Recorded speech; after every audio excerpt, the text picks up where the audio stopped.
capítulo 20. Apocalipsis capítulo 20, versículos del 11 al 15. Apocalipsis 20, del 11 al 15, tenemos el tema, la profecía del juicio final. La profecía del juicio final.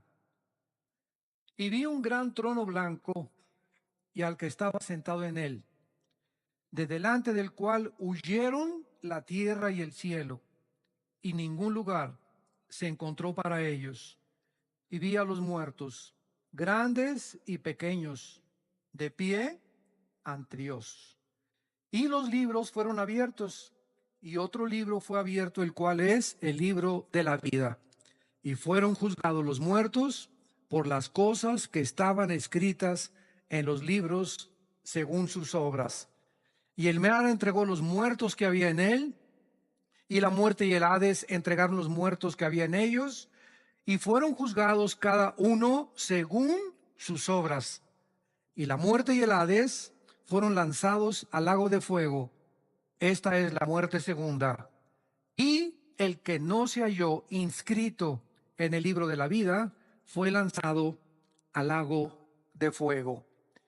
Esta profecía y este último evento de todo el programa profético de Dios se llama el juicio del gran trono blanco.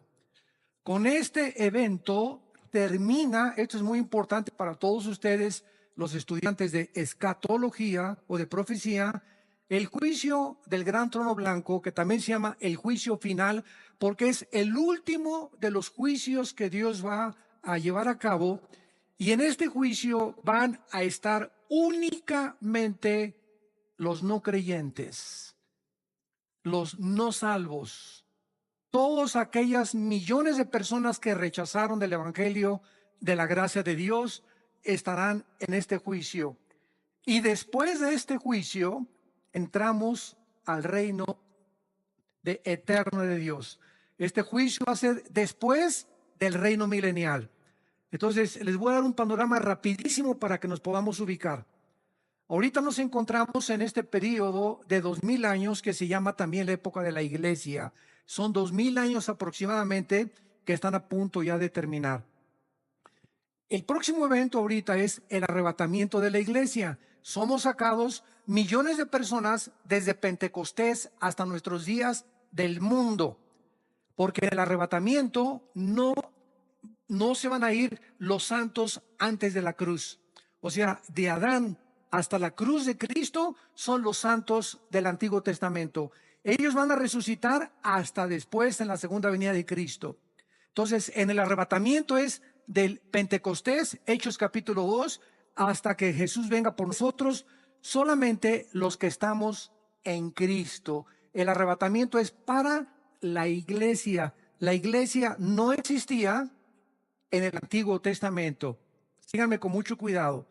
Entonces, en el arrebatamiento la iglesia es arrebatada o sacada del mundo, y después del arrebatamiento sigue un periodo de 7 años que se conoce como la 70 semana de Daniel. Daniel 9, 24 al 27 se profetizó que la última semana o los últimos 7 años Dios terminaría o culminaría su programa con Israel.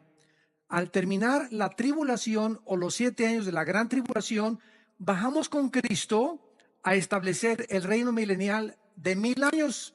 Y cuando terminen los 1000 años, que son casi se llaman las vacaciones del cristiano, es el juicio del gran trono blanco. Y en el gran trono blanco van a resucitar todos los espíritus que se encuentran en el Hades. ¿Qué es el Hades?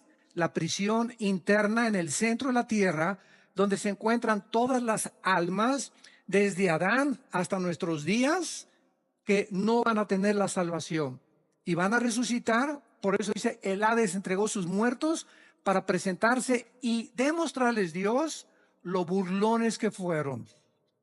Porque ahorita existe un espíritu de burla, de comentarios tontos de gente que Dios es esto, que la religión es esto, gente ignorante, que no tiene ni siquiera idea ni la conciencia que el día de mañana vas a morir.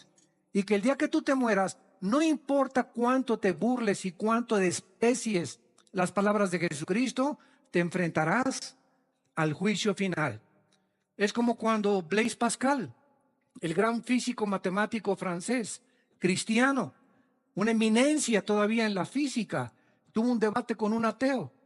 Y el ateo le dijo a Blaise Pascal, ¿sabes una cosa? Para mí, después de la muerte, no existe nada. No hay ni infierno ni cielo, ahí se acabó la existencia. Y Pascal le dijo, pues sabes una cosa, que yo opino lo contrario a ti. Un hombre llamado Jesucristo vino y murió en una cruz y resucitó de los muertos, y la resurrección de Jesucristo transformó el imperio romano.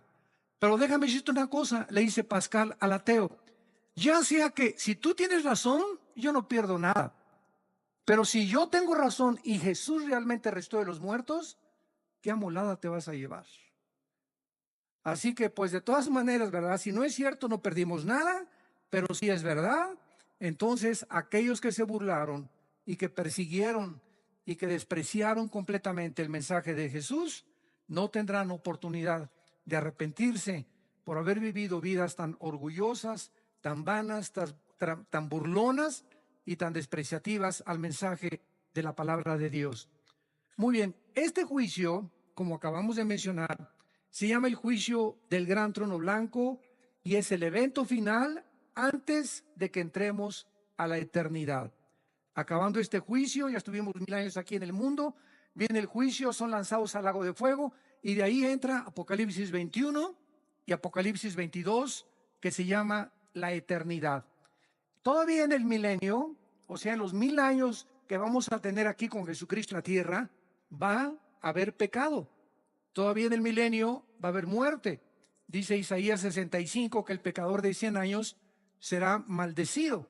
Y vamos a vivir 1000 años, que es el mismo periodo de tiempo que se nos dio antes del diluvio universal. Por ejemplo, Matusalén vivió 969 años, que es la persona que más tiempo se le ha extendido la vida, pero Noé a los 500 años, ¿verdad?, comenzó a tener hijos. Entonces todo ese lapso de tiempo y de vida se detuvo después del diluvio por la maldad humana. Si con los 80 años que Dios nos da de vida, 70 años, miren nada más a dónde hemos llevado el mundo. Estamos al borde de una tercera guerra mundial. Imagínense que se nos dieran 500 años, ya nos hubiéramos acabado desde hace muchos siglos. Entonces, el hecho que Dios haya reducido el lapso de la vida humana fue un acto de la misericordia de Dios para poder perpetuar más la vida de los seres humanos. Muy bien, vamos a ver en primer lugar, en este juicio, quiénes van a ser los participantes. Dice el versículo 11, vi un gran trono blanco y al que estaba sentado en él, de delante del cual huyeron la tierra y el cielo, y ningún lugar se encontró para ellos. Y el versículo 12 dice la Biblia que el apóstol Juan vio. ¿A quiénes vio? A los muertos, grandes y pequeños. Esto no se habla los que medían 1,90 de estatura y los que medían 1,50 de estatura. Aquí no tiene que ver la estatura. Grandes y pequeños se refiere a las clases sociales, reyes, príncipes de la realeza, los peroration, como decimos en México, ¿verdad? Y también los indígenas y las de las clases más bajas, porque tanto los que están hasta arriba como los que están hasta abajo, muchos de ellos rechazaron a Jesús. Entonces Juan vio que estaban todos ellos, y vean ustedes lo que dice, de pie ante Dios. Entonces, en este juicio vamos a ver que en primer lugar estarán todas aquellas personas que rechazaron el evangelio de Jesucristo. Si vemos rápidamente en Juan capítulo 5, versículo 25 en adelante, que Jesús dijo cuando estaba en el mundo, de cierto les digo, viene la hora, y ahora es, cuando los muertos oirán la voz del Hijo de Dios, y los que la oyeren vivirán. Porque como el Padre tiene vida en sí mismo, así también ha dado al Hijo el tener vida en sí mismo. Y también le dio autoridad de hacer juicio, por cuanto es el Hijo del Hombre. En este juicio estará aquel que hace 2000 años murió en una cruz. en medio de dos ladrones, en medio de las burlas de la gente, en medio de las burlas de los griegos, de los filósofos, en medio de las burlas de los religiosos, en medio de todo ese cúmulo de personas que él había sanado, había librado de los demonios, y sin embargo, esos que 8 días antes le dijeron, Hosana el que viene en el nombre del Hijo de David, en el Domingo de Ramos, 8 días después le estaban poniendo clavos en las manos. Entonces Jesús se estará en este juicio, y entonces Él será, ¿verdad?, el testigo más grande en el universo de que las personas que van a ser llamadas a enfrentarse a este juicio no tendrán la oportunidad, porque están, dice la Biblia, de pie. Aquí ya nadie se va a hincar, aquí ya nadie tendrá la oportunidad de decirle, Señor, ten misericordia, perdóname, ahora sí, Jesucito lindo, me hice compañía en el Padre, ya no podrás sacar tu estapita de San Judas Tadeo tampoco, ni de San Cristóbal, no vas a poder invocar a la monja, ni al Papa, ni a Abraham, ni a nadie.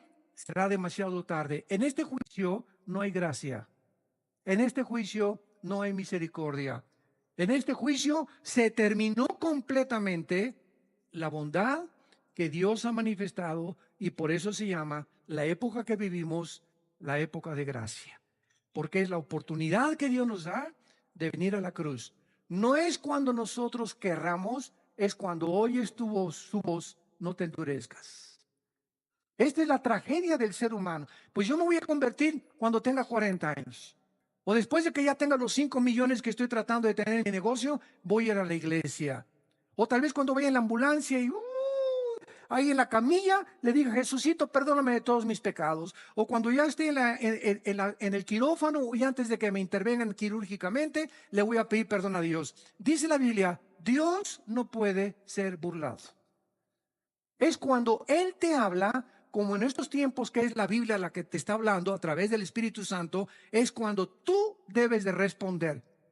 Y cuando la Biblia te usa la palabra de Dios para llamarte al arrepentimiento, y tú no lo haces y lo dejas para en la tarde, o lo dejas para mañana, o lo voy a pensar dentro de 4 o 5 días, la Biblia dice que el corazón se endurece. Y llega un momento en que estás tan endurecido en tu corazón que ya la palabra de Dios no tiene efecto en tu vida ni en tu alma. Y es completamente irregular que tú puedas pensar, o estás completamente equivocado que te puedes arrepentir. Cuando oigas su voz, no lo rechaces, no te endurezcas, porque el corazón se endurece muy fácilmente. En este juicio entonces van a estar los no creyentes. Nosotros no vamos a estar ahí. ¿Por qué? Porque nosotros, cuando recibimos a Jesucristo como Salvador y Señor, Él en la cruz ya pagó, ¿qué cosa? Pagó la culpa que nosotros ya no tenemos que pagar. Esto es por eso se llama la época de la gracia. El justo muere por los injustos. El santo muere por los pecadores.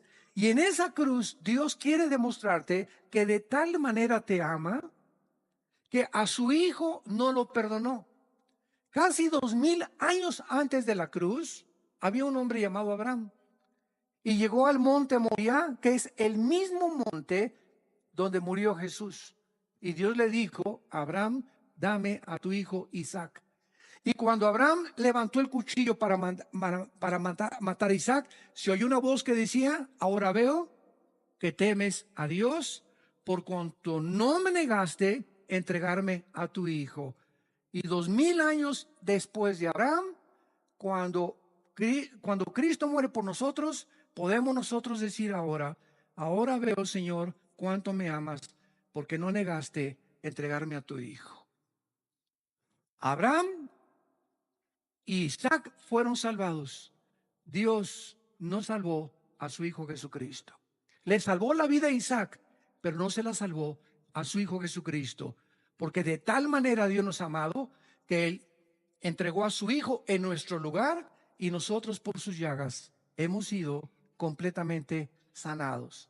Entonces, cuando una persona recibe a Jesucristo, Dios lo declara justo. Se llama la justificación. La justificación nos libra completamente de la condenación eterna.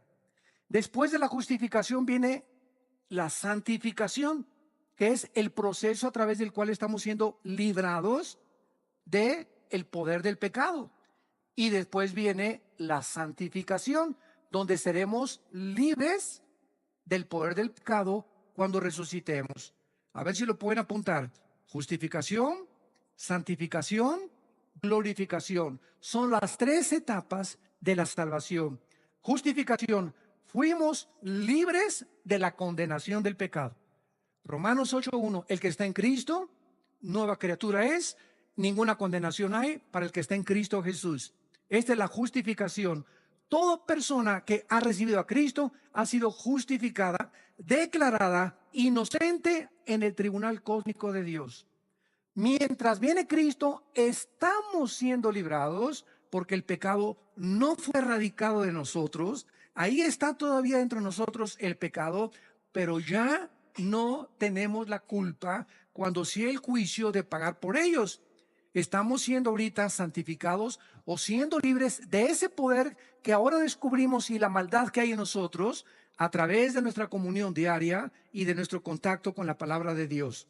Esta es la palabra que se llama santo. Sean santos. Cada día trata de decirle no al pecado, no al pecado, no al pecado. Y mientras más rechaces el pecado en tu vida, más fuerza espiritual tienes dentro de ti y más poder de resistir las tentaciones.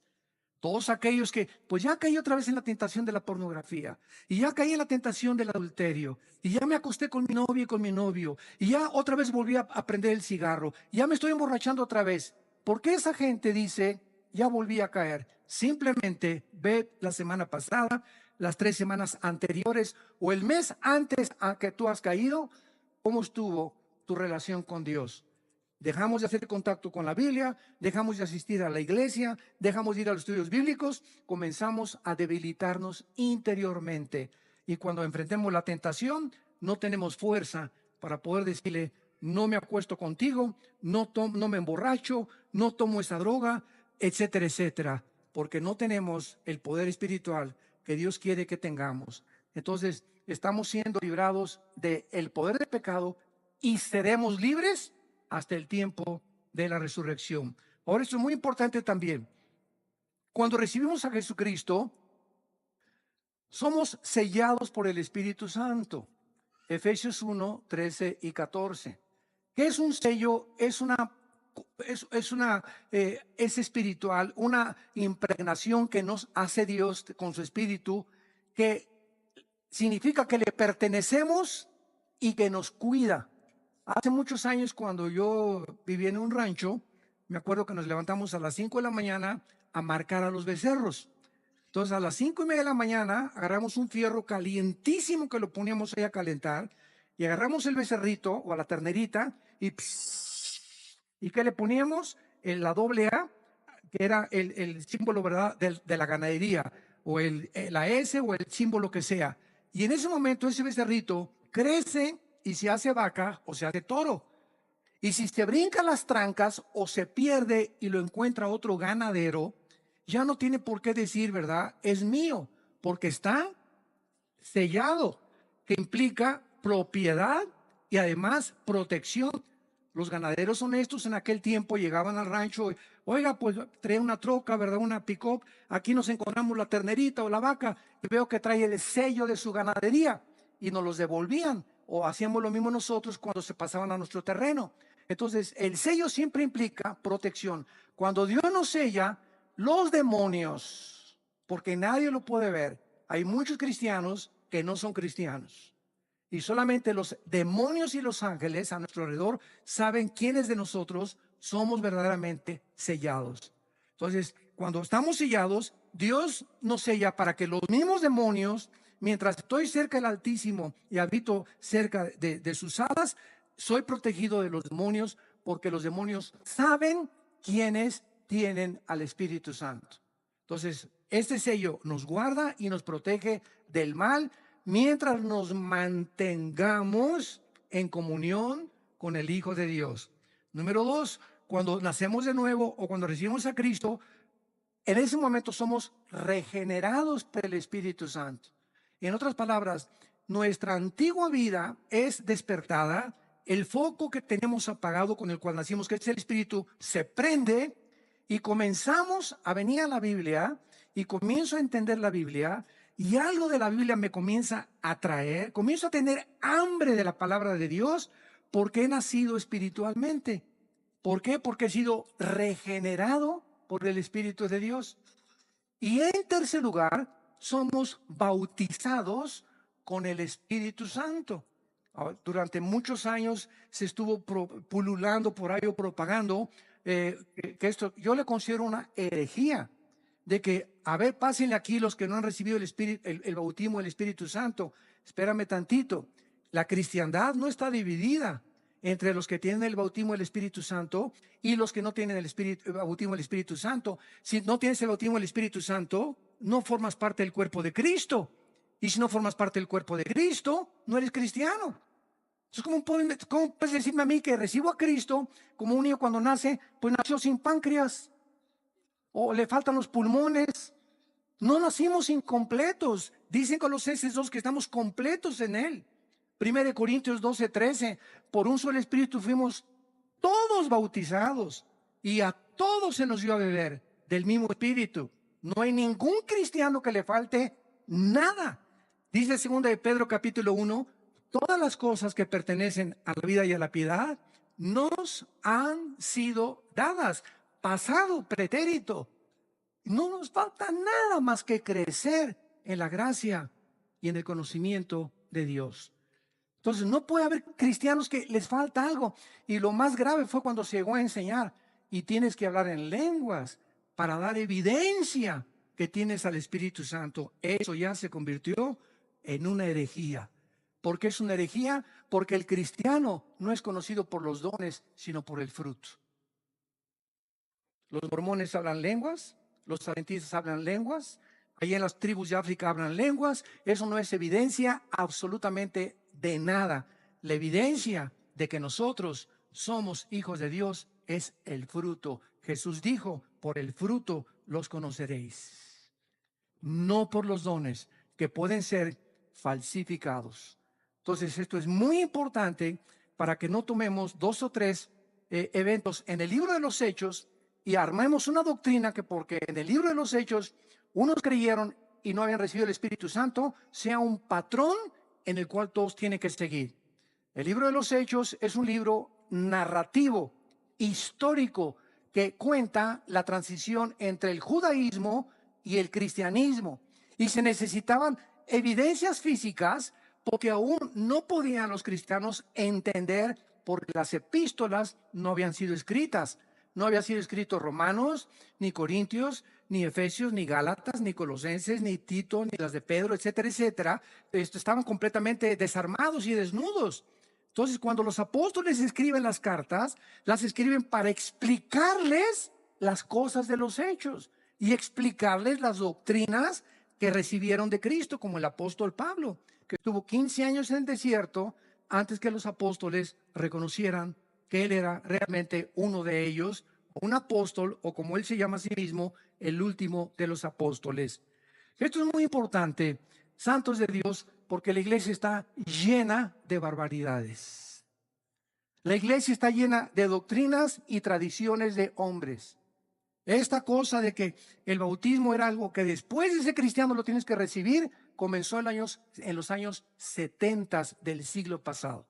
Hace 40 años, 50 años más o menos. Entonces así se van introduciendo cosas que se acaban aceptando como una verdad. Cuando la Biblia, regresamos a la Biblia y la Biblia nos vuelve otra vez a dar una reforma, una renovación de las cosas realmente como fueron escritas. Entonces, esta es la razón por la cual en el juicio del gran trono blanco, los cristianos no vamos a formar parte. Ya fuimos sellados, bautizados, regenerados, y la unción la tenemos dentro de nosotros. Finalmente, ¿qué significa la palabra cristiano? Como una vez me preguntaron en una entrevista por televisión, ¿usted por qué no cree en el bautismo del Espíritu Santo? Si no lo creyera, no fuera cristiano. ¿Por qué? Porque dice 1 Juan capítulo 2, 21 en adelante, que la unción, ¿qué es la unción? El Espíritu Santo. ¿Sabe lo que significa la palabra cristianos o cristiano? Cristos ungido, anos, pequeño. ¿Quién es un cristiano? Una persona pequeña, ungida. Una persona que no importa el color de su piel, lo alto, lo grande, la condición cultural, es una persona que tiene la presencia del Espíritu Santo. Si tú no tienes la presencia del Espíritu Santo, puedes ser católico, evangélico, venir a vida nueva, bautizado, remojado, revolcado, como le quieras llamar, mormón, testigo de Jehová, ciencia cristiana. Ninguna iglesia nos hace cristianos. Nos hace cristianos el bautismo del Espíritu Santo. Y la palabra bautismo, ¿qué significa? La palabra bautismo significa identificar, amalgar, hacer uno con otra persona. Entonces, cuando recibimos a Cristo, el Espíritu Santo nos une al cuerpo de Cristo, nos amalga, nos funde, nos identifica. Y en ese momento somos parte de su cuerpo, de sus huesos y de su carne. Y Él es la cabeza.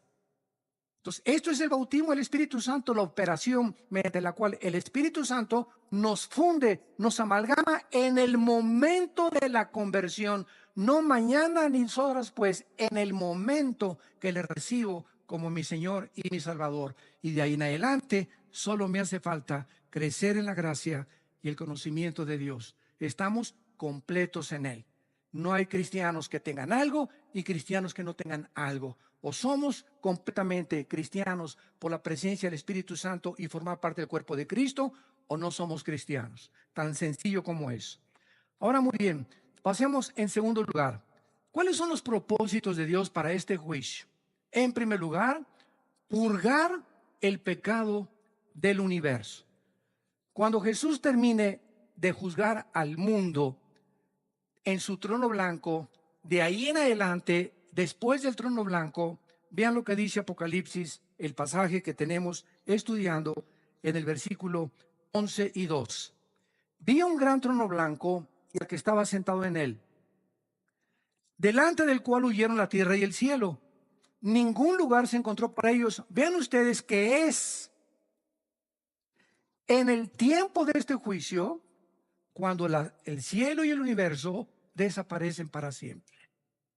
Los cielos y la nueva tierra no serán hasta después del milenio, después de este juicio.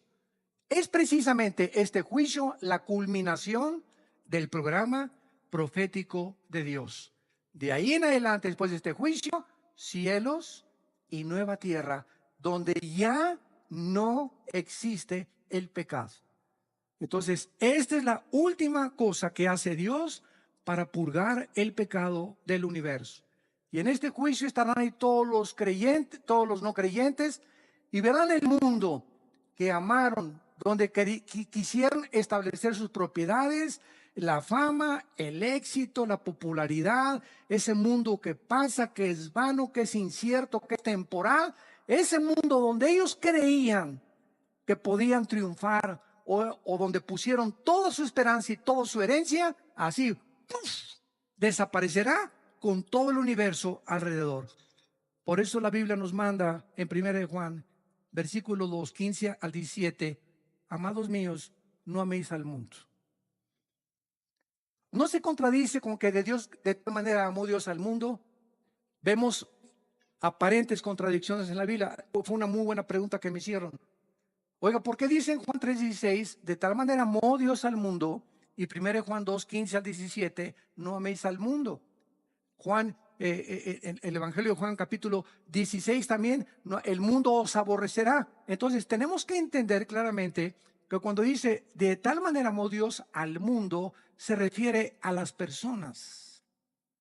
Y cuando dice la Biblia, no améis al mundo, se refiere a lo que Satanás le ofreció a Cristo. En Mateo capítulo 4, te ofrezco el mundo con su gloria, y la fama, y el poder, y el éxito, y el dinero, y todo. Tú no importa sobre quién pases, si quieres llegar a la cima y ser presidente o diputado, o tener una compañía, o ser el mejor deportista, o el mejor cantante. ¿Sabes una cosa? Que no te importe nada. Vende tu alma al diablo. Acepte el dinero que te estoy dando. El éxito y la popularidad que te voy a dar es lo que tú necesitas. Eso es el mundo. Los deseos de la carne, los deseos de los ojos y la vanagloria de la vida. Lo que el mundo nos quiere ofrecer es lo que nos manda Cristo, que no amemos. No nos vayamos con la finta. El mundo es como un espejismo que nos promete esto. Sin embargo, cuando es como un regalo, hace mucho oí ese ejemplo, es como un regalo envuelto con muchos moños, y de repente abro el regalo, qué bonito regalo, y le quito los moños y descubro que está vacío. No hay nada ahí. Así es el pecado. Participas del pecado, pruebas del pecado, y cuando lo experimentas el pecado, te das cuenta que no hay nada que te haya podido llenar. Sigues más frustrado, más amargado, más desilusionado, porque ese vacío solo lo puede llenar el Hijo de Dios. La mujer samaritana, la chulis, llevaba 5 maridos. Juan capítulo 4. ¿Y qué estaba buscando esta mujer? No ha cambiado la cultura, lo que en el siglo XXI siguen buscando artistas y no artistas, etcétera. Miss México, Miss Guerrero, Miss Universo, la señora de por acá, la señora de Polanco, la señora de Tlalnepantla, la señora de La Lerma, la señora de Metepec, la señora de Toluca. Miles de mujeres están buscando y miles de hombres también. ¿Qué cosa? Pues Sancho Panza, tienes panza de Sancho Panza, ya no me satisface, voy a buscar otro hombre. Y voy a buscar otro hombre. Voy a buscar a alguien que me haga feliz. Pues esta señora ya tiene cara de Tonina Jackson, ¿verdad? Pues la voy a cambiar ya. Y voy a buscar a alguien más bonita. Y así hay personas, un divorcio, 2, 3, 4, 5, 6. Esta mujer llevaba 5 divorcios. ¿Por qué? Dice la Biblia que era una mujer inmoral. Era una mujer que quería encontrar en los hombres, descubrir un hombre que le hiciera feliz. Y Jesús le dijo, puedes seguir con esa misma trayectoria. Casarte con el 6, con el 7, con el 8, y vas a llegar a donde llegó la gran artista de cine de Hollywood, Elizabeth Taylor, que rompió el récord con 9 mariditos, la chulis. 9 maridos, uno tras otro, tras otro. Era tan bonita y tan preciosa esa artista que a ningún hombre con el cual se casó creyó que lo merecía. No, yo merezco un mejor otro príncipe, yo merezco un rey, yo merezco estas cosas. Sé con artistas, con escritores, etcétera, etcétera. Y murió, ¿verdad?, en la soledad con otra gran artista, Marilyn Monroe. Otra artista de Hollywood también, ¿verdad? Buscando en la fama y todo, la encuentran en su cama, suicidada por una sobredosis de drogas. Y así podríamos continuar de tanta gente que cree que en los hombres, en las mujeres, en el sexo, en el dinero, en el éxito, en la fama, en la popularidad, se encuentra el propósito y la razón por la cual Dios nos creó al mundo. Todas estas cosas le dijo Dios a la mujer samaritana: de esa agua vuelve a beber y volverás a tener sed. Mas el agua que yo te ofrezco será una fuente de agua viva que salte para vida eterna. Solo Jesús, lo que Él nos ofrece, verdaderamente nos va a satisfacer y nos va a llenar. Mientras tú no estás a Jesús, estás abriendo pozos con agua podrida, con agua echada a perder. Del pozo que tú quieras sacar el agua, nunca va a satisfacer, porque solo Jesús nos puede dar. En segundo lugar, este juicio no solamente es para purgar el pecado y desaparecer el universo y el mundo y la creación de todo, sino también para vindicar, en segundo lugar, la justicia de Dios. Puesto que los juicios de Dios jamás son arbitrarios ni injustos, las personas que están en este juicio, vean ustedes el versículo 12 de Apocalipsis 20, serán juzgadas por las cosas que estaban escritas según sus obras. Qué interesante es esta declaración. Qué paradójico. No somos salvados por las obras, ¿de acuerdo? Dice Efesios 2, 6 y 7 y 8 y 9 que no fuimos salvados por las obras, sino por la fe. Y es un don de Dios. Pero cuando tú te mueras, tus obras que no te salvaron serán usadas para juzgarte. Qué irónico. Mientras somos salvados no son por las obras, pero cuando mueras, las mismas obras que no te pudieron salvar serán usadas para tu juicio final. Y entonces todo lo que hiciste, y ahí podrá, ¿verdad?, llegar una persona y decirle: oiga, oye, Jesucito lindo, pero fui bueno con mi esposa de vez en cuando, y en Navidad le regalé dulce a los niños. Y entonces Jesús le va a decir lo que le dice el juez a un asesino: A ver, Pitirijas, pásale para adelante. Tiene 50 años de prisión. Y le contesta el Pitirijas al juez: oiga, señor juez, pero también soy buen esposo y le dulce a los niños y construí 3 asilos. Y el juez le contesta: Pitirijas, pero no estás juzgado, no estás siendo juzgado por eso, estás siendo juzgado por el crimen que cometiste. Las buenas obras que tú hiciste no te son tomadas en cuenta. Estás siendo juzgado no por lo que hiciste bueno, sino por lo que dejaste hacer al matar a una persona. Entonces nadie podrá en aquel tiempo con Dios decirle: es que hice un convento para las monjitas, acuérdate de eso, Jesús. Allá en Coyoacán tuve un convento para las monjitas y me vestí de Santa Claus en diciembre para regalarles a los niños. No vas a ser juzgado por eso, vas a ser juzgado por los pecados que van a estar en el libro de las obras escritas desde que tú naciste. Y no habrá nada, absolutamente ningún abogado, por más dinero que hubieras tenido, que te pueda absolver. Y en tercer lugar, esto es lo más importante, este juicio tendrá como propósito determinar el castigo de cada quien. No crean que todos van a irse, ¿verdad?, al infierno y todos van a purgar el mismo castigo y el mismo dolor y las mismas torturas y los mismos sufrimientos, de ninguna manera. Veamos en Mateo capítulo 11. ¿De qué forma no es verdad que todos en el infierno o en el lago de fuego van a sufrir igual? De ninguna manera. Hay muchísimas evidencias, como lo vamos a leer, que las personas serán juzgadas en base al conocimiento que tenían y a las oportunidades que tuvieron mientras estaban vivos para arrepentirse y recibir a Cristo.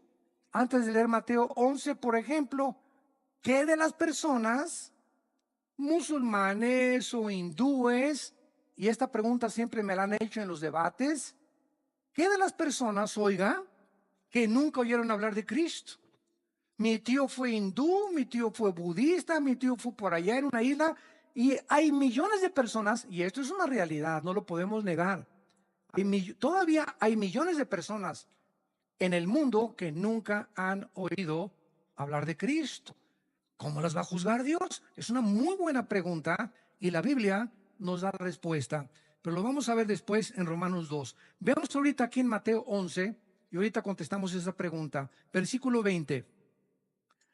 Mateo 11, versículo 20. Entonces, habla de Jesús, comenzó a reconvenir a las ciudades en las cuales había hecho muchos de sus milagros, porque no se habían arrepentido, diciendo, vean, ciudades donde vieron milagros y no se arrepintieron. Ay de ti, Corazín, ay de ti, Betsaida, porque si en Tiro y en Sidón se hubieran hecho los milagros que han sido hechos en vosotros, tiempo ha que se hubieran arrepentido en Sicilio y en ceniza. Por tanto, les digo que ¿cuándo es el día del juicio? El que estamos estudiando del gran trono blanco en Apocalipsis 20, del 11 al 15. En el día del juicio será, ¿qué cosa? Más tolerable el castigo para Tiro y para Sidón que para ustedes. Jesús les dice a 2 ciudades: Tiro y Sidón serán castigadas menos en el día del juicio. ¿Por qué? Porque en Tiro y Sidón no hice los milagros que hice con ustedes. Mientras más milagros veas y mientras más oigas y más te endurezcas, más grande será tu castigo. Y tú, Capernaum, versículo 23, que eres levantada hasta el cielo, hasta el Hades serás abatida. Porque si en Sodoma se hubieran hecho los milagros que han sido hechos en ti, habían permanecido hasta el día de hoy. Por tanto, les digo que otra vez, ¿cuándo? En el día del juicio será más tolerable el castigo para la tierra de Sodoma que para ti. Es increíble lo que Jesús declara en este pasaje. Los sodomitas, que eran homosexuales, recibirán mucho menos castigo que los habitantes de Capernaum. ¿Por qué? Porque los sodomitas nunca vieron a Jesús En Sodoma no había Biblia, en Sodoma no había predicadores, pero en Capernaum vieron al Hijo de Dios predicar la palabra de Dios y hacer milagros, y con todo y esto lo rechazaron. Entonces, Dios es un Dios justo, no puede castigar a aquel a quien le haya dado más evidencias de la existencia de Dios, de aquellos que nunca han tenido la evidencia de que Dios existe, más que desde luego en el universo. Y vamos a ver la respuesta que nos quedó pendiente de qué será de todas aquellas personas que realmente nunca conocieron a Dios. A esas personas, lo voy a contar ahorita, vean Romanos capítulo 2, vamos para allá. Esas personas yo siempre les digo, mira, no te preocupes por Chencho y por Chencha y por Pancho y por Pancha. ¿Y qué de mi mamá? ¿Y qué de mi papá que era católico? ¿Y qué de mi abuelita que nunca iba? ¿Se van a ir al infierno? ¿Sabes una cosa? Preocúpate por ti. Preocúpate por tu condición, no te preocupes por los demás. Dios es un Dios justo y sabio. Él no va a juzgar ni a castigar a nadie que no lo merezca. Preocupémonos por la condición de nosotros. En Romanos capítulo 2, el apóstol Pablo, de una forma magistral, describe claramente esta incógnita que existe y que la Biblia nos revela. Versículo 12 en adelante. Porque todos los que sin ley han pecado, sin ley también perecerán. Y todos los que bajo la ley han pecado, por la ley serán juzgados. Porque no son los oidores de la ley los justos ante Dios, sino los hacedores de la ley serán justificados. Porque cuando los gentiles que no tienen ley hacen por naturaleza lo que es de la ley, estos, aunque no tengan ley, son ley para sí mismos, mostrando la obra de la ley escrita en sus corazones, dando testimonio su conciencia y acusándoles o defendiéndoles sus razonamientos en el día en que Dios juzgará por Jesucristo los secretos de los hombres. Vean lo que acaba Pablo de explicarnos. Nada más hay dos tipos de personas que han nacido en este mundo. Los que hemos tenido el privilegio, y acordémonos que después del privilegio vienen las responsabilidades, ¿verdad? Los que tenemos la oportunidad de haber tenido padres cristianos, o ustedes que tienen padres cristianos, o todos los que han asistido a las iglesias cristianas en el mundo entero y han oído la palabra de Dios. Por todo lo que has oído vas a ser juzgado. Por todo lo que tú has oído vas a ser juzgado. Y hay otras personas que no tienen Biblia, que nunca se les predicó.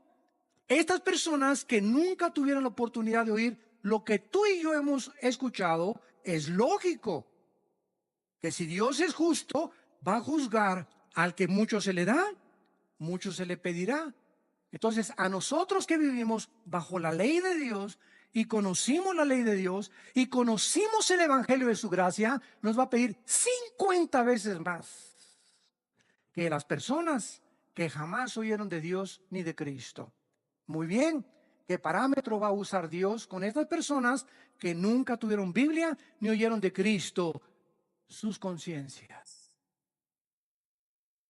¿Qué es la conciencia? Con dentro, ciencia, conocimiento. Es un conocimiento interno que los aztecas, los chichimecas, los náhuatls, los aucas en el Ecuador y las tribus que tú me quieras mencionar en el mundo entero, por más salvajes desde que comenzó la humanidad y por más alejados de cualquier civilización, todos los seres humanos sabemos que matar es mal. En cualquier tribu de salvajes sabemos que una muchacha no se la robas a la otra familia, ni violas a una muchacha sin que te cueste, como las tribus en Estados Unidos mataban a los que se llevaban a las muchachas, y nunca las tribus africanas entregan a sus hijas que no son vírgenes al matrimonio.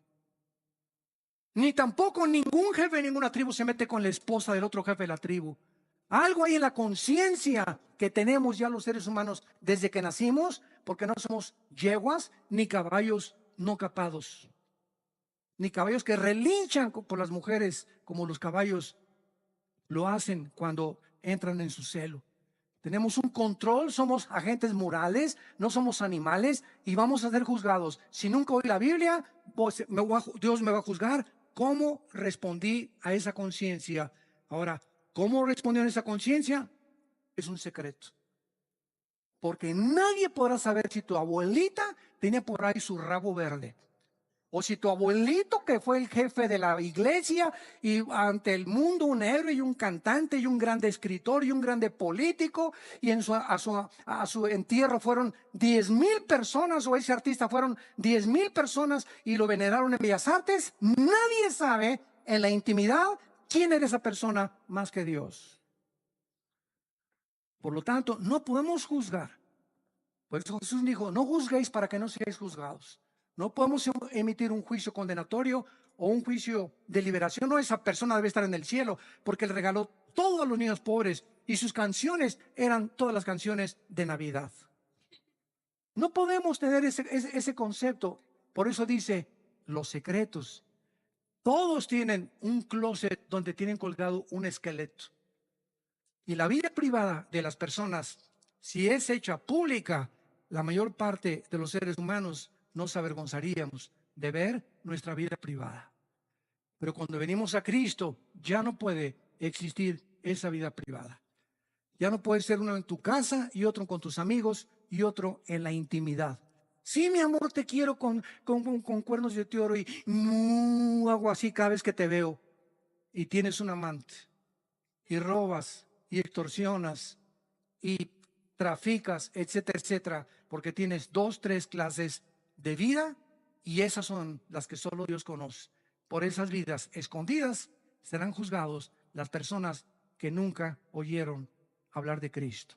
Entonces cada quien va a tener el castigo que merece según su conciencia si nunca hablaron de Cristo. Ahora vean también en Marcos capítulo 12, en penúltimo lugar, Marcos capítulo 12, versículo 38 al 40. Estas verdades que Jesucristo continúa confirmándolas. Dice Marcos 12, 38 al 40. Y les decía en su doctrina, guardaos de los escribas, o sea, de los religiosos, que gustan de andar con largas ropas y aman las salutaciones en las plazas y las primeras sillas en las sinagogas y los primeros asientos en las cenas, que devoran las casas de las viudas y por pretexto hacen largas oraciones. Estos recibirán mayor juicio, mayor condenación. Todos aquellos que se autonombraron líderes religiosos, no importa de qué religión haya sido, y que se hayan autonombrado puesto para dirigir a las personas y hayan explotado a sus semejantes y se hayan aprovechado de sus semejantes, lo mismo que políticos que toman un puesto político, ¿para qué? Para ayudar al pueblo, para sacar al pueblo, para levantar esa ciudad, para mejorar esa ciudad, para levantar esa república, para esa nación. Y al contrario de esto, exploten y roben y se apropien de aquello que es del pueblo, recibirán mayor condenación. Más grande será su juicio por el grande privilegio que Dios les permitió tener al sentarse como jueces, diputados, líderes religiosos, dictadores, presidentes de naciones. Esas personas van a ser las más grandes condenadas. Entonces nos damos cuenta que en este juicio, vamos a ver tus obras. Te puse de presidente, cantante, te di dinero. ¿Qué hiciste con el dinero que te di? ¿Qué hiciste con la belleza que te di? ¿Qué hiciste con los dones musicales que te di? Todo saldrá a la luz. Lo que hiciste y lo que dejaste de hacer. Todas las obras serán juzgadas por aquel que conoce las intenciones y los pensamientos de nuestros corazones. No habrá nadie que se escape, ni Dios no podrá juzgar a nadie que no lo merezca. Oremos. Padre, te damos gracias en esta mañana por tu palabra, porque eres un Dios justo que nos diste a tu Hijo. Él podrá en ese día declararse inocente, porque tú declararás ante la presencia de tus santos ángeles, de tus querubines y de la misma iglesia que somos nosotros, que dice 1 Corintios 6 que vamos a ser testigos en ese juicio como un gran jurado. Nadie podrá en ese momento llamarle a Dios injusto. Él pagará a cada quien según las obras, pensamientos que haya hecho mientras estábamos en el cuerpo. Y el mar entregará a todos los muertos que murieron en el mar. Todos los que están en las tumbas saldrán, los que se hallen en el Hades, y serán juzgados según sus obras. Y esta es la segunda muerte. Si hay una segunda muerte, es que hubo una primera muerte. La primera muerte es la física, la segunda muerte, la muerte eterna, la eterna separación del Creador de los cielos y la tierra. Y Dios en esta mañana te habla y te invita a que vengas a la cruz, a que le abras tu corazón a Jesús, a que encuentres en Él la satisfacción que tu alma ha estado buscando en tantas cosas que no son Él. Seguirás igual de vacío, de frustrada, de desilusionado, porque de esa agua, cada vez que tú vuelvas a beber, te volverá a dar sed. ¿Qué tengo que hacer? Me preguntarás esta mañana para abrirle mi corazón a Jesús. Arrepiéntete de tu vida. Arrepiéntete de tus pecados. ¿Qué significa arrepentirse? Ir en el camino en el que tú estás ahorita, descubrir que tu camino es un camino equivocado, que ya no puedes seguir caminando por ese camino y darte una vuelta de 180 grados e irte en dirección a Dios, regresar a tu Creador. Hay caminos que parecen derechos, pero su fin es camino de muerte. Vuélvete a Dios. Eso es lo que significa arrepentirse. Vuélvete a Dios. Date la media vuelta en tu vida y ven a Él. Abrázalo en esa cruz, porque con esa sangre que Él derramó, tus pecados y mis pecados son perdonados. Y dile con todo tu corazón, si lo quieres invitar en este momento a tu vida: te pido, Señor, perdón por mis pecados. Me doy la media vuelta de mi vida. Ya no quiero seguir caminando en el camino en el que me encuentro.